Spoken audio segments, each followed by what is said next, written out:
Assalamualaikum warahmatullahi wabarakatuh. Halo semuanya, selamat pagi, selamat siang, selamat sore, dan selamat malam teman-teman. Oke, kali ini saya akan membahas tentang prediksi soal TKP CPNS 2024. Ini part ketujuhnya teman-teman. Oke, di sini saya akan membahas 15 soal. Silakan teman-teman mengerjakan terlebih dahulu. Ini soal nomor satu ya.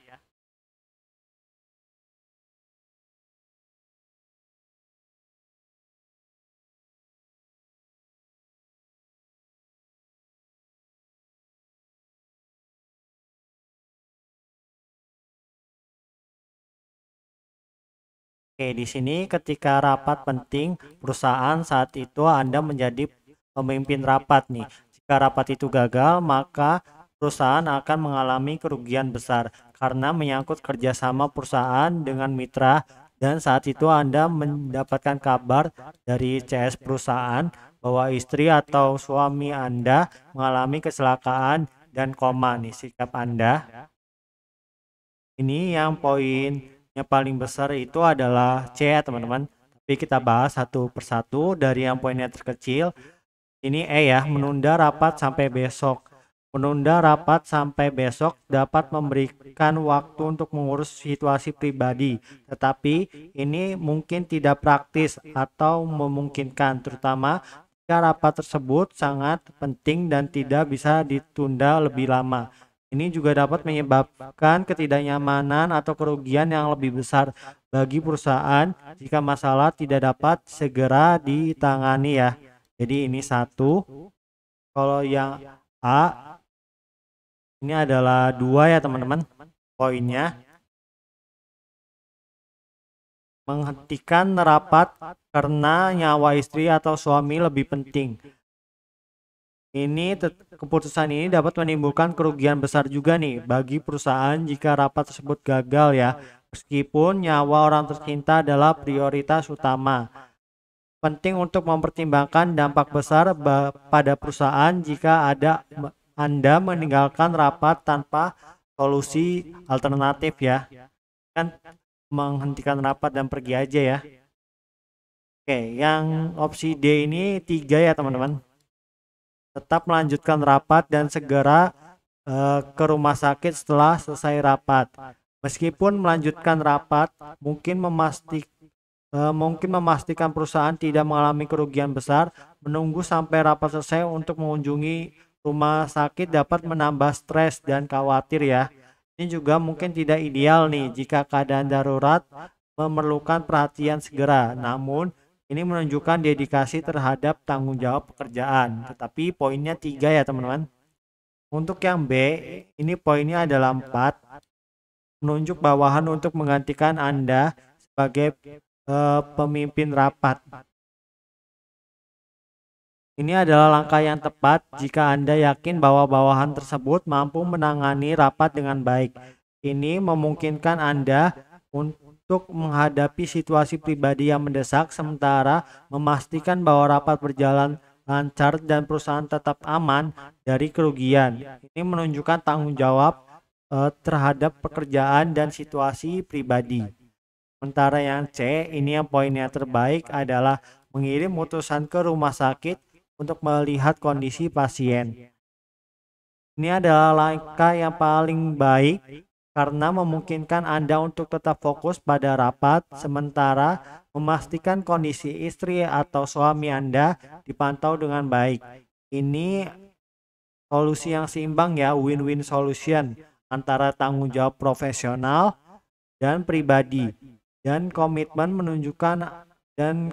Anda menunjukkan kedua aspek tersebut ya. Ya, satu yang berat gitu ya, timbang. Oke, lanjut nomor 2.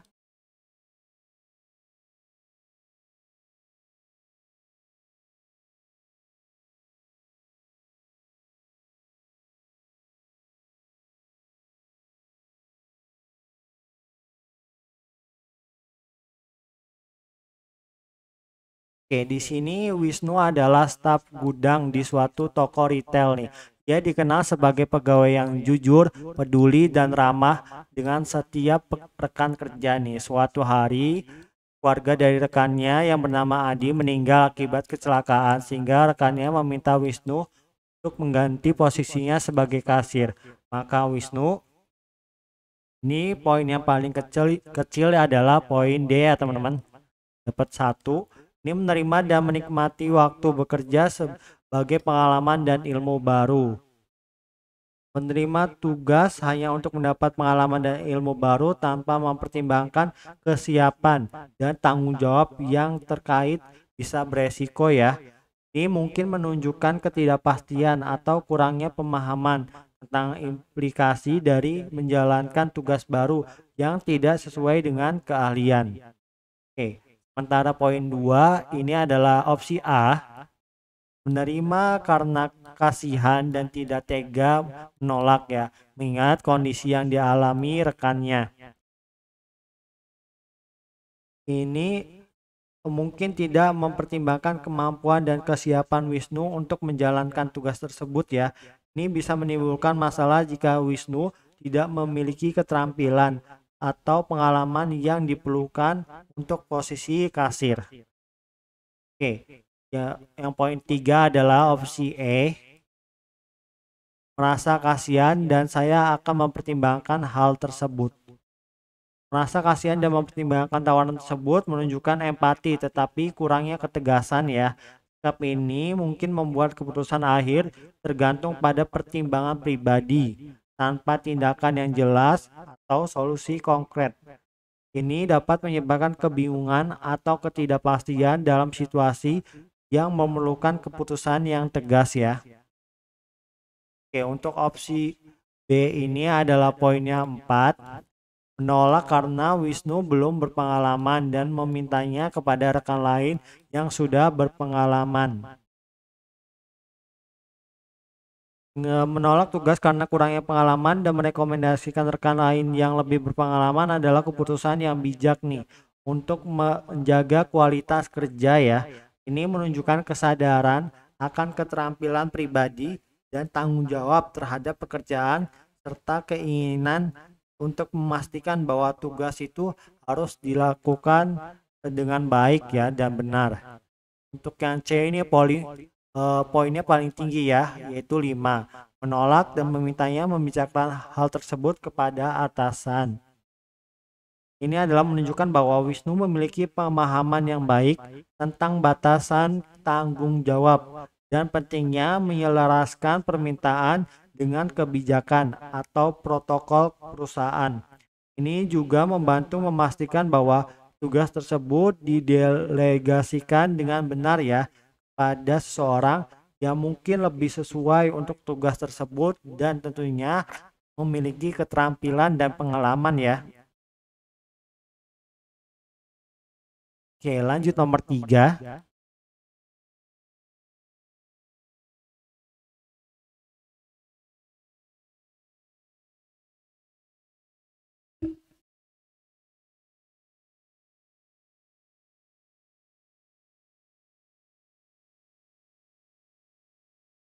Pagi ini Anda datang nih dengan terburu-buru ke kantor. Hal ini disebabkan karena jalanan macet parah sehingga membuat kendaraan yang Anda bawa tidak dapat bergerak dan stuck cukup lama di jalan raya. Sehingga pada saat sampai di kantor Anda hampir terlambat nih. Sedangkan semua karyawan setiap paginya diwajibkan untuk melakukan absen berbasis teknologi yang jika Anda telat, maka dianggap tidak hadir. Pada saat Anda hendak buru-buru menuju tempat absen, Anda melihat seorang ibu-ibu sedang kebingungan untuk mencari pelayanan, sedangkan satpam yang biasanya bertugas menunjukkan tempat itu belum hadir ya. Apa yang Anda lakukan? Ini jawaban yang paling banyak poinnya adalah opsi A ya teman-teman. Nih, memberitahu arah tempat layanan tersebut kemudian absen. Ini adalah jawaban yang efektif ya teman, efektivitas dalam disiplin kerja. Dengan memberikan arahan kepada ibu tersebut, Anda memastikan bahwa Anda tetap memenuhi kewajiban untuk absen tepat waktu. Ini penting untuk mematuhi kebijakan perusahaan dan menghindari masalah terkait absensi ya. Dan ini juga tergolong pelayanan publik ya, memberikan arahan cepat kepada ibu, membantu dia untuk mencapai tujuan tanpa terlalu lama menunggu. Ini memastikan bahwa Anda tetap memberikan bantuan pada saat yang bersamaan. Oke, lanjut nomor 4.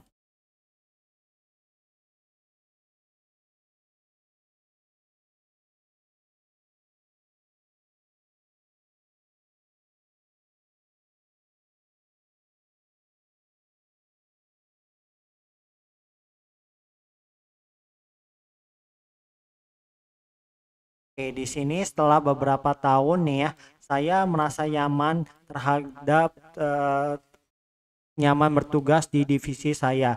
Atasan saya memutuskan untuk memindahkan saya ke unit lainnya yang berbeda dan berisi orang-orang baru yang belum saya kenal. Sikap saya adalah ini opsi dengan poin terkecil, yaitu D teman-teman. 1, menunggu sambil mencari tahu apakah masih ada kemungkinan saya kembali ke unit lama.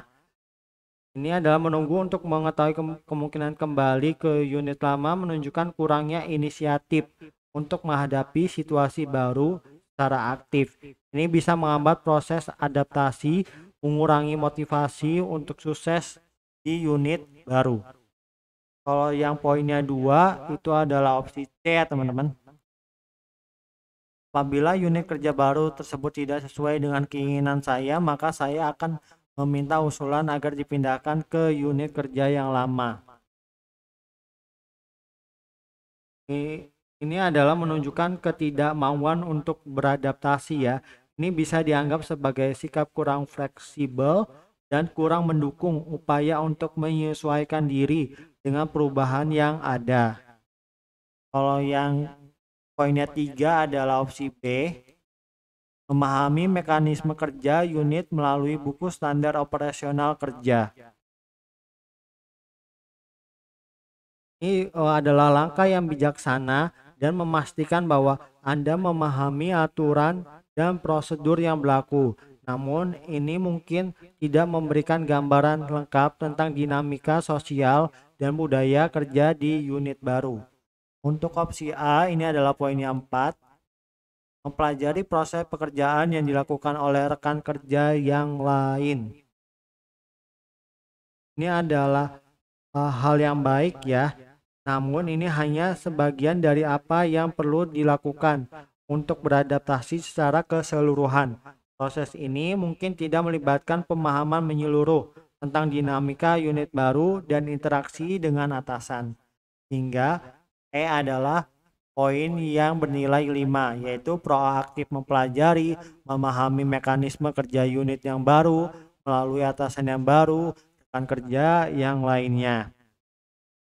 Ini inisiatif melalui interaksi tersebut menunjukkan keterbukaan terhadap perubahan dan komitmen ya untuk sukses di lingkungan baru.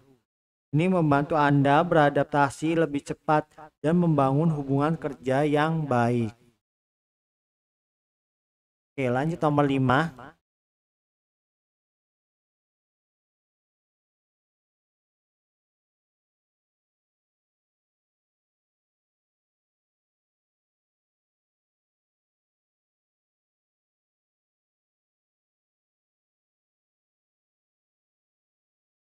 Di sini nih, saat bertugas di bagian pelayanan, hari ini ditempatkan di loket pengaduan konsumen yang terletak di lantai 1. Suatu hari datang konsumen yang merupakan difabel, meminta tolong untuk dibantu dalam proses kepengurusan administrasi.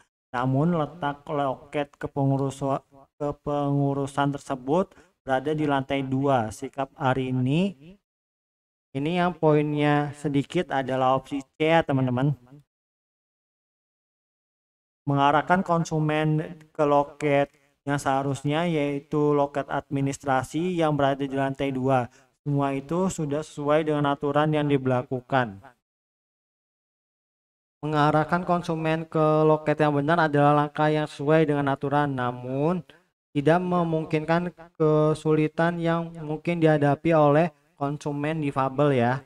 Ini tidak menunjukkan kepedulian terhadap eh, kebutuhan khusus ya, konsumen dengan kebutuhan khusus.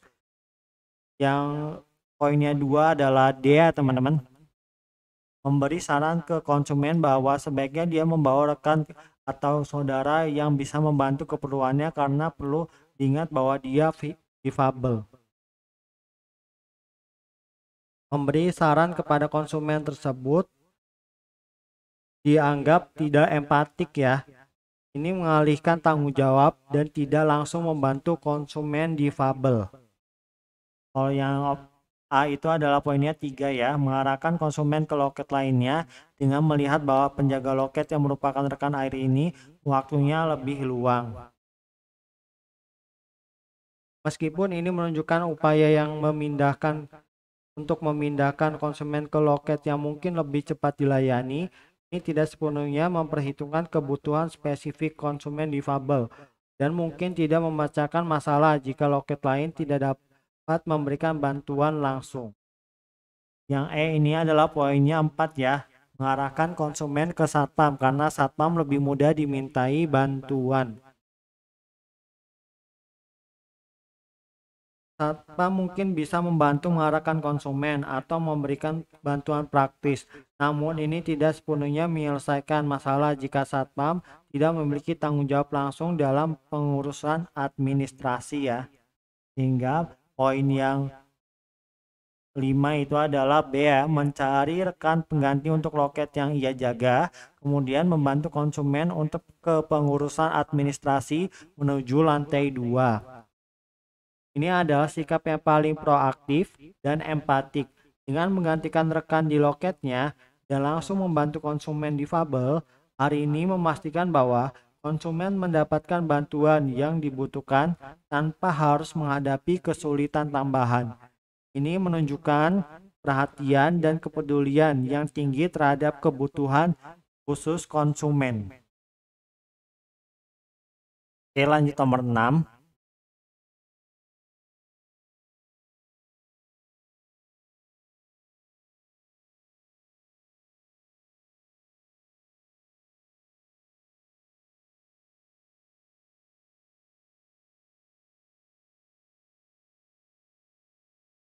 Di sini Anda dan tim Anda diberikan tugas baru oleh pimpinan nih.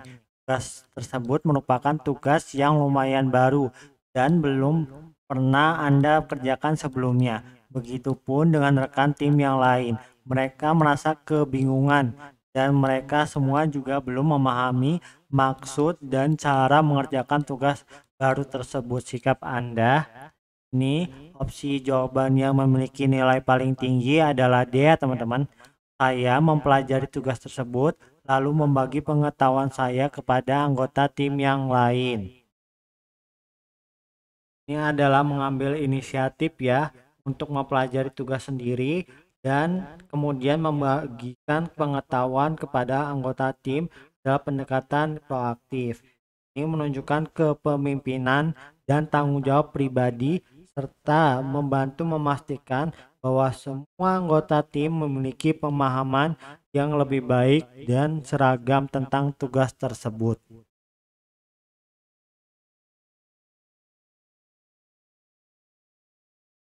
Oke, lanjut nomor 7.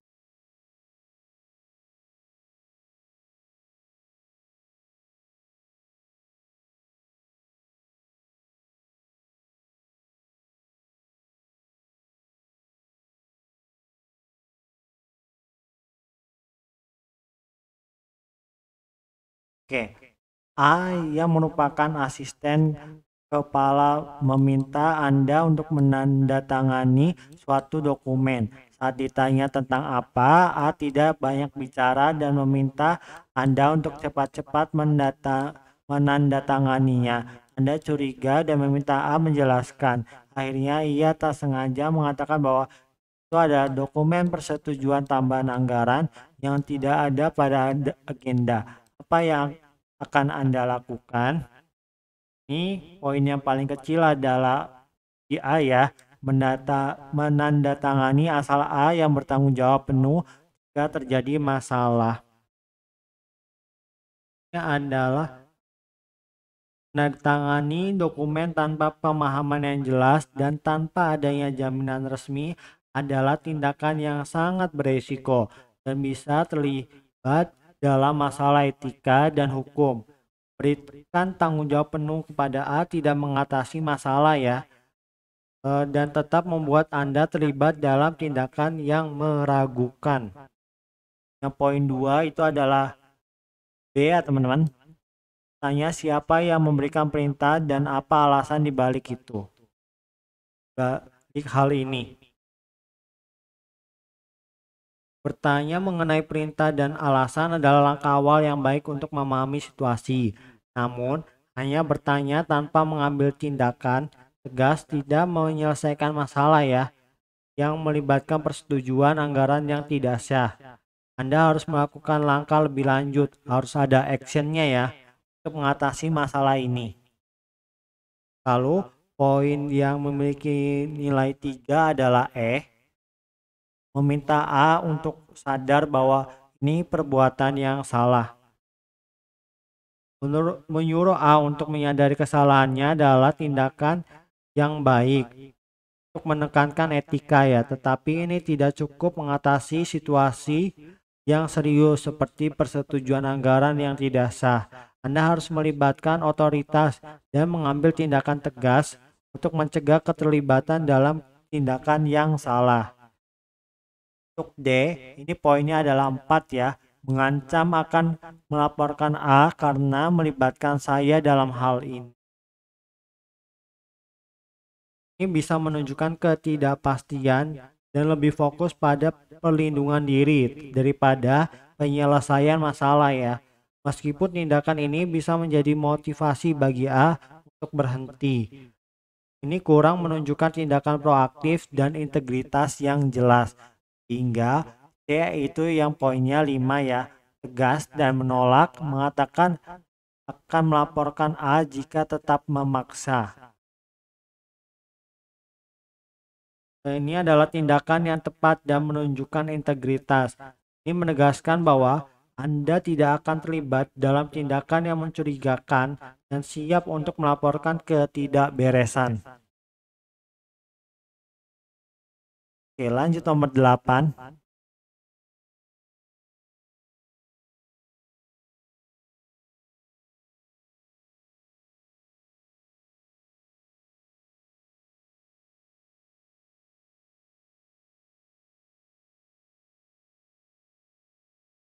Oke, di sini saya mendapatkan kesempatan nih untuk belajar bersama teman-teman saya dari manapun mereka berasal di dalam suatu kampus. Suatu ketika saya diberikan kesempatan oleh panitia untuk sekamar dengan teman saya yang daerah agama budaya norma khususnya berbeda dengan saya. Maka sikap saya menghadapinya adalah ini yang poinnya 1 adalah B ya teman-teman. Menolak karena saya takut jadi hal-hal yang tidak diinginkan karena sifat mawas diri itu perlu. Menolak kesempatan karena ketakutan atau kekhawatiran tanpa mencoba untuk memahami lebih mendalam, menunjukkan ketidakmampuan untuk beradaptasi dan belajar dari perbedaan. Ini bisa membatasi pengalaman pribadi Anda dan hubungan yang potensial. Untuk yang poin 2 adalah opsi A ya teman-teman. Memberikan saran kepada panitia menyusun jadwal bahwa orang yang berbeda dengan saya boleh masuk ketika saya ditemani oleh salah satu rekan yang berasal dari daerah yang sama dengan saya. Berikan saran yang berkaitan dengan latar belakang yang sama dapat dianggap sebagai menghindari perbedaan daripada menghadapi dan belajar darinya. Meskipun niatnya mungkin untuk menciptakan kenyamanan, tidak mengatasi kesempatan untuk beradaptasi dan memahami keragaman yang ada. Kalau E itu adalah 3 poin ya. memahami aturan dari panitia dan berusaha mengenalnya serta memahami teman-teman sekamar lainnya. Ini adalah pendekatan yang positif dengan usaha aktif untuk mengenal dan memahami teman-teman sekamar meskipun tidak seproaktif opsi C ya. Ini masih menunjukkan keinginan untuk beradaptasi dan berusaha memahami perbedaan. Ini adalah langkah yang baik tetapi bisa lebih baik jika diikuti dengan sikap yang sangat terbuka ya. Untuk D itu 4, menerima aturan panitia apa adanya. Ini adalah menunjukkan sikap yang baik dan menunjukkan kepatuhan terhadap kebijakan, namun ini cenderung sebagai reaksi pasif terhadap situasi dan tidak menunjukkan upaya aktif untuk memanfaatkan atau memahami kesempatan tersebut secara lebih mendalam. Ini bisa diartikan sebagai sikap yang kurang proaktif ya. Hingga C ini yang paling baik ya jawabannya, yaitu menerima dengan tulus karena semakin banyak relasi, maka semakin banyak informasi terkait perbedaan itu yang kita ketahui. Sikap ini menunjukkan keterbukaan dan keinginan untuk belajar dari pengalaman, menerima kesempatan untuk tinggal bersama teman yang memiliki latar belakang yang berbeda dengan sikap tulus dan terbuka. Bantu Anda memperluas wawasan, memperkaya pengalaman pribadi, dan membangun hubungan yang lebih dalam. Ini merupakan pendekatan yang paling positif dan bermanfaat.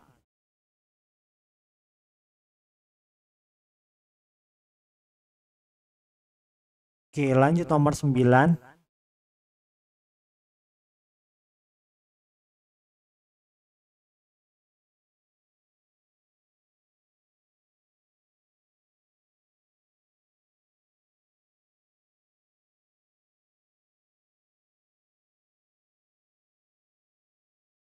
Kantor Anda kan ada pengawasan rutin untuk memantau setiap pegawai yang menggunakan sosial media guna mencegah penyebaran berita hoax dan paham radikal.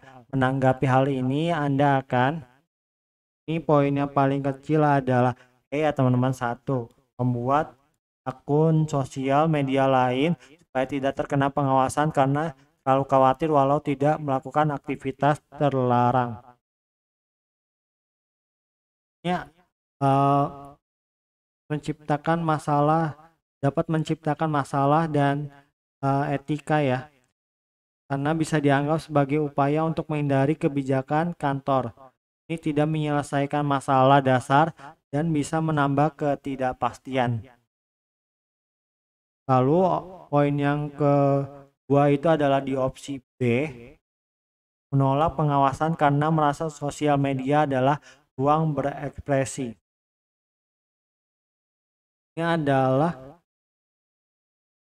mungkin tidak memperhitungkan kebutuhan untuk mencegah penyebaran konten berbahaya. Meskipun penting untuk menghormati privasi, ada batasan yang wajar untuk menjaga keamanan dan integritas ya. Untuk yang A ini adalah poinnya 3, menanyakan urgensi dan pengawasan dan meminta supaya lebih mempercayai para pegawai. Ini adalah hal yang wajar, terutama jika merasa ada ketidakjelasan mengenai alasan dibalik kebijakan tersebut. Namun, meminta agar lebih mempercayai pegawai tanpa mengidentifikasi dan memahami alasan pengawasan bisa menyebabkan ketegangan dan konflik tanpa penyelesaian yang konstruktif. Opsi yang memiliki poin 4 adalah D ya teman-teman. Meminta waktu pada atasan untuk mendiskusikan pengawasan dengan rekan kerja yang lain untuk mengambil suara. Ini adalah langkah yang baik untuk mendapatkan perspektif tambahan dan memastikan bahwa keputusan diambil dengan mempertimbangkan yang matang. Namun ini mungkin memperlambat proses dan tidak selalu mengubah hasil keputusan kebijakan yang sudah ditetapkan. Hingga opsi C dengan poin 5 ya. menyetujui pengawasan asalkan tidak melanggar hak dan privasi pegawai. Ini menunjukkan kesiapan untuk mematuhi kebijakan kantor sambil memastikan bahwa kebijakan tersebut diterapkan dengan cara yang etis dan sesuai dengan hukum privasi. Lanjut nomor 10.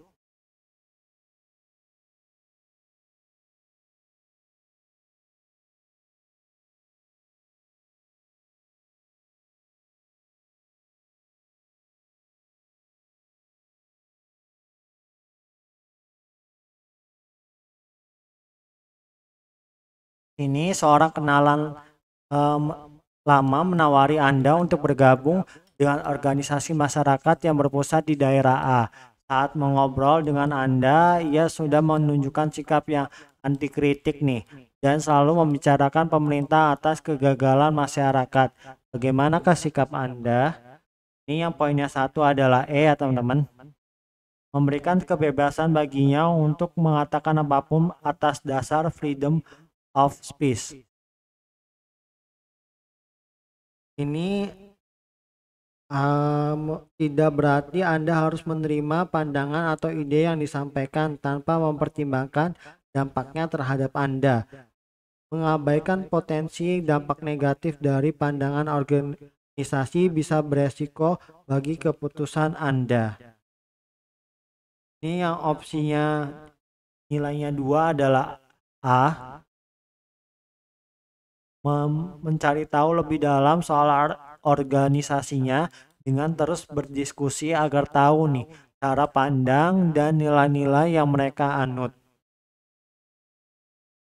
Meskipun penting untuk memahami lebih dalam tentang organisasi, ini juga bisa membuat Anda semakin terlibat atau terpengaruh nih oleh pandangan mereka. Jika sudah jelas bahwa organisasi memiliki pandangan yang tidak sesuai dengan nilai atau keyakinan Anda, menginvestasikan lebih banyak waktu untuk mendalami mereka yang mungkin tidak produktif. Lalu yang memiliki poin 3 adalah D. Menanyakan kekurangan dan kelebihan jika bergabung dengan organisasi tersebut.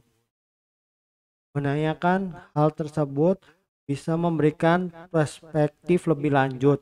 Namun, jika Anda sudah meragukan nilai-nilai organisasi berdasarkan sikap orang yang menawari Anda, ini bisa membuat Anda terjebak dalam perdebatan yang mungkin tidak mengubah pandangan dasar Anda.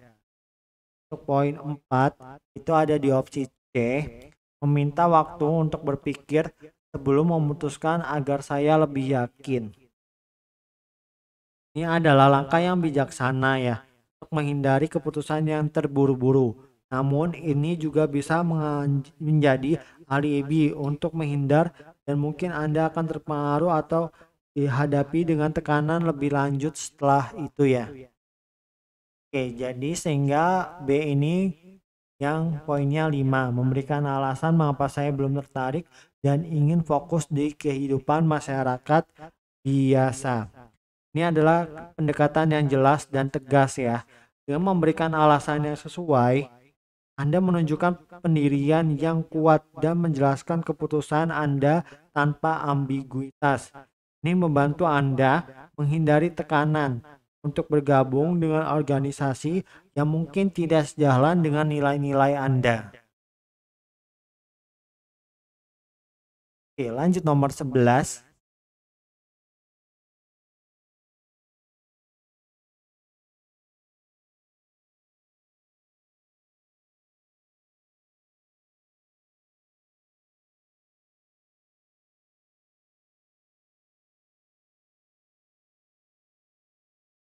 Di sini X sudah tinggal nih selama 10 tahun di Amerika Serikat. Saat kembali ke Indonesia, ia selalu mengeluh dan membicarakan hal buruk soal masyarakat Indonesia karena dianggap berlebihan dalam agama ya.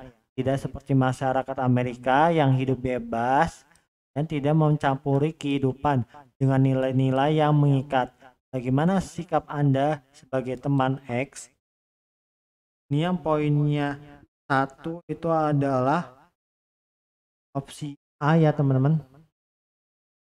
Setuju dengan pendapat X karena masyarakat Indonesia terkesan ingin membangun negara agama, bukan negara beragama. Ini pilihan ini cenderung tidak produktif karena hanya memperkuat pandangan negatif X tanpa memberikan konteks yang lebih luas. Setuju dengan pendapat yang mengeneralisasi dan mengkritik masyarakat tidak akan membantu memperbaiki pemahaman dan hubungan antar budaya. Untuk yang poin 2 adalah di opsi B, memberi X ruang berekspresi dan penilaian apapun karena memang sesuai dengan status quo di masyarakat Indonesia ya. Memberi ini tidak ini adalah hal yang baik ya, tetapi tidak membandingkan dan membiarkan penilaian yang sangat negatif tanpa memberikan secara konstruktif dan memperburuk situasi. Penting untuk menunjukkan bahwa meskipun X memiliki hak untuk berpendapat, pendapat tersebut harus dibahas dengan cara yang lebih konstruktif dan informatif. Untuk yang bernilai poin 3 itu ada di opsi B. Berdiskusi soal X, bagaimana kehidupan sosial dan agama masyarakat Amerika untuk dijadikan perbandingan. Nah, berdiskusi mengenai hal tersebut dapat membuka wawasan dan pemahaman. Namun, penting untuk juga memberikan perspektif seimbang dan meluruskan pandangan X yang mungkin terlalu umum atau negatif. Untuk yang poinnya 4 adalah opsi E. Tidak sependapat dengan X karena pandangannya lebih bersifat pribadi dan ia tidak tahu pasti soal kehidupan masyarakat Indonesia. Nyatakan ketidaksetujuan tanpa penjelasan atau diskusi yang mendalam dapat membuat X merasa tidak dihargai atau tidak didengar. Penting untuk memberikan alasan dan konteks, bukan hanya menolak pendapat secara langsung. Hingga opsi D ini yang berpoinnya adalah 5. Menanggapi dengan kepala dingin, mengingatkan kembali soal keberagaman dan hal positif yang tidak ada di masyarakat Amerika. Ini adalah pendekatan yang bijaksana ya, karena bersikap tenang dan membahas keberagaman serta aspek positif masyarakat Indonesia, membantu memperluas pandangan X. Pendekatan ini mengakui hak X untuk memiliki pandangan, tetapi juga memberikan perspektif yang lebih seimbang dan memperkenalkan aspek positif dan dari masyarakat Indonesia. Oke, lanjut nomor 12.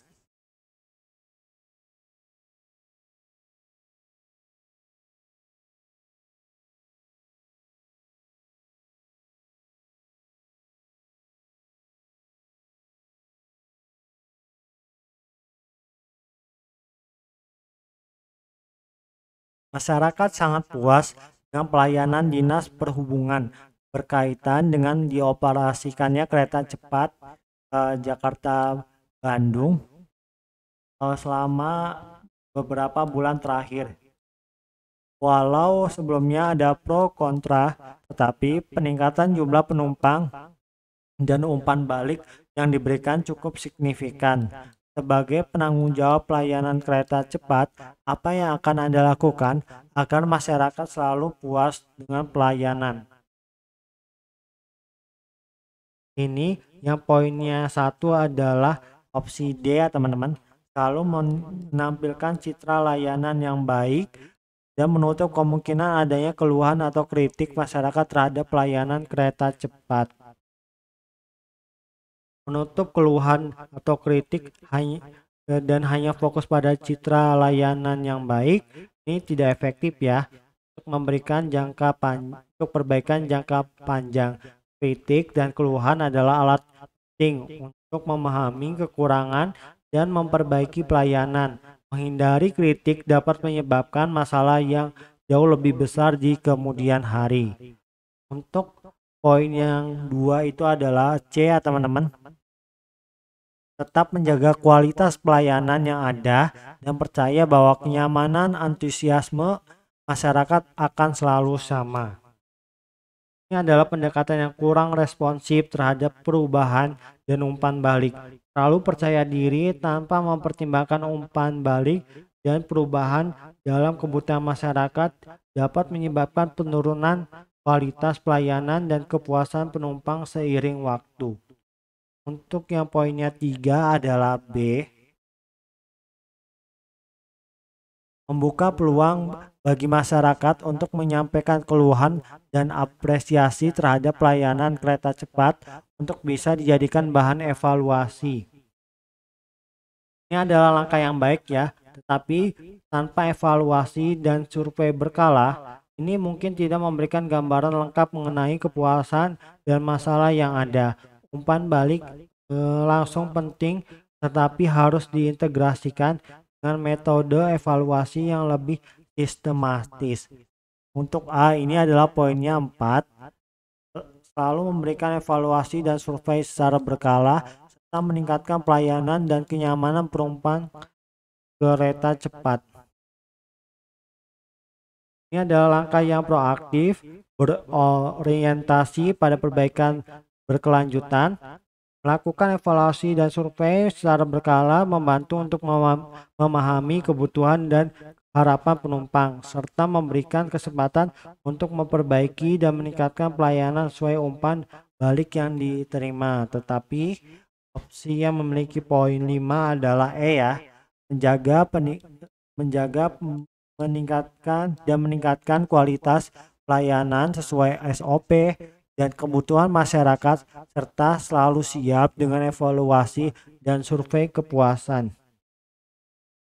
Ini ada pendekatan yang komprehensif dan seimbang, menjaga kualitas pelayanan sesuai dengan SOP dan kebutuhan masyarakat serta secara rutin melakukan evaluasi dan survei kepuasan, memastikan bahwa pelayanan tetap relevan dan memenuhi harapan penumpang. Ini juga menunjukkan komitmen untuk perbaikan berkelanjutan respon terhadap umpan balik ya. Oke, lanjut nomor 13.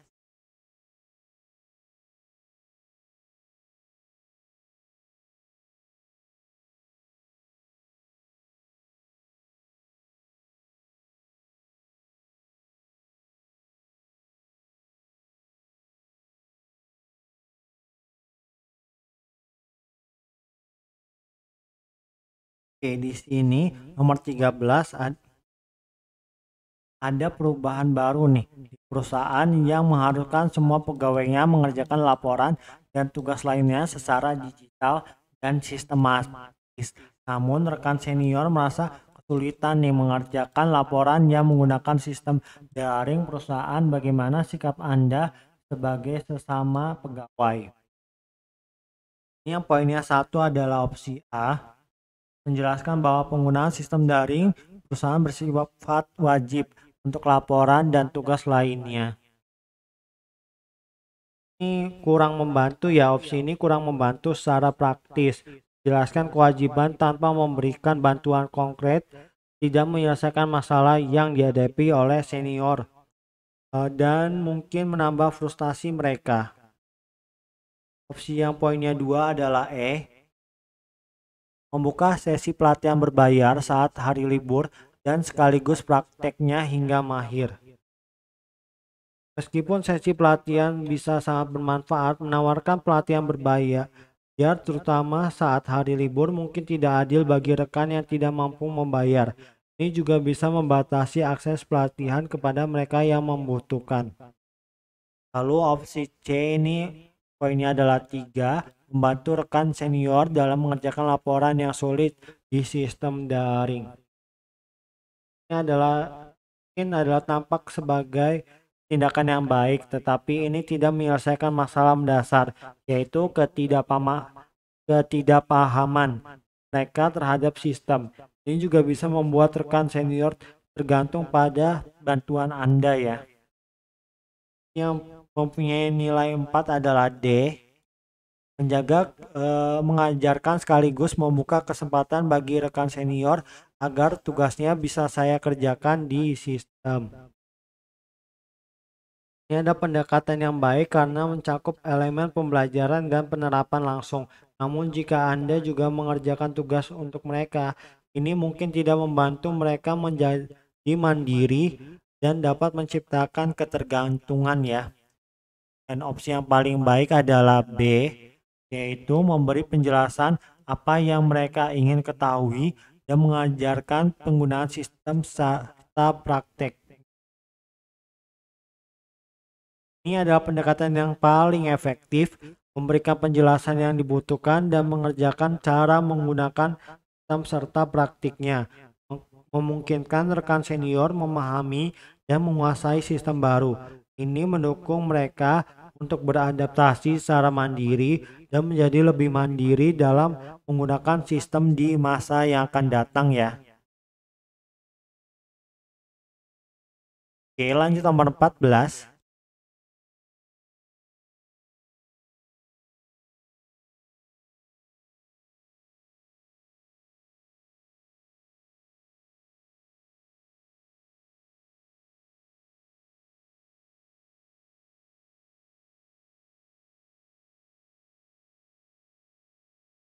Budi adalah petugas pelayanan administrasi di sebuah institusi keuangan. Suatu hari Budi menemukan nih adanya kejanggalan di sistem pelayanan berupa keluhan nasabah yang hilang.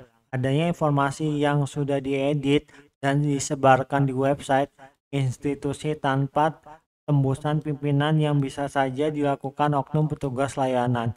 Sikap yang harusnya Budi ambil adalah poinnya satu adalah D ya teman-teman.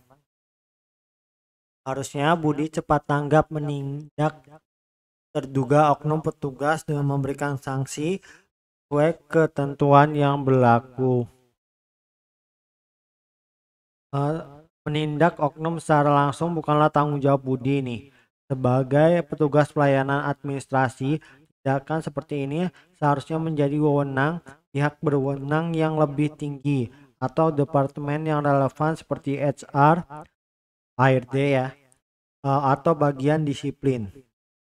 Untuk opsi 2 itu adalah bisa saja Budi menjadikan ini kesempatan untuk mengetahui kelemahan dari sistem layanan dan menyarankan pembaharuan pada instansi. Meskipun identifikasi kelemahan sistem dan menyarankan perubahan adalah hal yang bermanfaat, ini bukan solusi langsung untuk menangani masalah yang sedang terjadi. Fokus Budi saat ini harus pada penanganan pelaporan masalah yang telah terdeteksi. Sementara pembaharuan sistem bisa menjadi langkah lanjutan setelah masalahnya diatasi. Kalau yang poinnya 3 adalah B ya teman-teman. Harusnya Budi melakukan pengecekan dan monitoring sistem pelayanan agar aksesnya hanya bisa didapat oleh petugas administrasi. Ini adalah langkah penting untuk mencegah masalah di masa depan. Tindakan ini lebih bersifat pencegahan dan bukan solusi langsung ya untuk kejanggalan yang sudah terjadi. Dalam konteks masalah yang sudah terdeteksi, fokusnya harus pada penanganan segera dan pelaporan. Opsi C ini adalah 4. Alangkah baiknya Budi segera melaporkan hal ini pada atasan untuk ditindaklanjuti agar tidak terjadi manipulasi secara soal informasi dan keluhan. Ini adalah langkah yang cepat tanggap dan penting dalam menangani masalah yang mungkin beresiko lebih besar jika dibiarkan. Melaporkan ke atasan secara langsung memungkinkan tindakan segera untuk mencegah manipulasi informasi lebih lanjut. Namun, dalam praktik yang ideal, Budi sebaiknya juga mengumpulkan informasi awal untuk memberikan konteks yang lebih baik kepada atasan. Jadi, opsi A ini yang 5 ya. Baiknya Budi menelusuri kejanggalan dulu baru melaporkan ke kepala pelayanan administrasi karena kejadian ini beresiko disalahgunakan oleh oknum petugas layanan. Pilihan ini menunjukkan pendekatan yang hati-hati dan proaktif, menelusuri kejanggalan terlebih dahulu sebelum melaporkan ke kepala layanan administrasi dapat membantu Budi memahami situasi dengan lebih baik dan menyediakan informasi yang lebih jelas kepada atasan. Ini juga menunjukkan inisiatif dalam menangani masalah secara dalam sebelum melaporkannya. Oke, lanjut nomor 15.